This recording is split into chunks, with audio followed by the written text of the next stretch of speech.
মাত্র ৩ কোটি টাকা খরচ করলেই প্রাণ ফিরে পাবে মৃত মানুষ। শুনতে অবিশ্বাস্য মনে হলেও এমনই এক অসম্ভব প্রক্রিয়া নিয়ে কাজ করছে আমেরিকার একদল বিজ্ঞানী। মৃতদেহে প্রাণ ফিরিয়ে আনা নিয়ে চিকিৎসা বিজ্ঞানের নতুন করে গবেষণার জোয়ার দেখা গেলেও এই গবেষণা শুরু হয়েছে প্রায় ৫০ বছর আগে, যে প্রক্রিয়ায় এখন পর্যন্ত জমা পড়েছে প্রায় ২৫০ দেহ।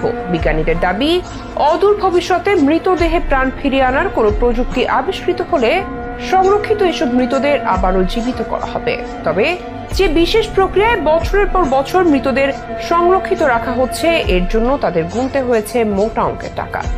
চলুন তাহলে জেনে নেওয়া যাক কোন প্রক্রিয়ায় অক্ষতভাবে বছরের পর বছর সংরক্ষিত রাখা হয়েছে এসব মৃতদেহ। সেই সাথে জানবো, আদৌ কি মৃতদেহে প্রাণ ফিরিয়ে আনা সম্ভব? প্রযুক্তির সাহায্যে বেঁচে উঠবে মৃত মানুষ, কোনো কল্পবিজ্ঞানের গল্প নয়, এমন দাবি নামি দামি ডিগ্রিধারী একদল গবেষকের। আমেরিকার একদল বিজ্ঞানী দাবি করছেন যে মৃত ব্যক্তিকে বাঁচিয়ে তোলার প্রাণ ভোমরার সন্ধান পাওয়া গিয়েছে। সে এক এমনই প্রযুক্তি যা মৃত্যুর পরেও মানুষকে পুনরুজ্জীবিত করবে। প্রযুক্তির নাম ক্রায়োনিক্স। ক্রায়োপ্রিজার্ভেশন নামে এই প্রক্রিয়ায় বরফ ঠান্ডা তাপমাত্রায় কোষ সংরক্ষণ করা হয়। মূলত মৃত কিংবা চিকিৎসা নেই এমন রোগে আক্রান্ত রোগীদের নিয়েই এই পরীক্ষা করা হয়। তবে এই পরীক্ষায় বিজ্ঞানীরা এখনো সফলতার দেখা না পেলেও অদূর ভবিষ্যতে চিকিৎসা বিজ্ঞান আরো আধুনিক রূপ লাভের মাধ্যমে যদি রোগের চিকিৎসা কিংবা মৃতদেহে প্রাণ ফিরিয়ে আনার কোনো কৌশল রপ্ত করতে পারে, তাহলে এই ক্রায়োপ্রিজার্ভেশন পদ্ধতি গুরুত্বপূর্ণ ভূমিকা পালন করবে। মূলত মানবদেহের পচন বন্ধ রেখে দেহের স্থিতি ঠিক রাখা হয় এই প্রক্রিয়ার মাধ্যমে। ১৯৭৬ সালে সংরক্ষিত মৃতদেহ এখনো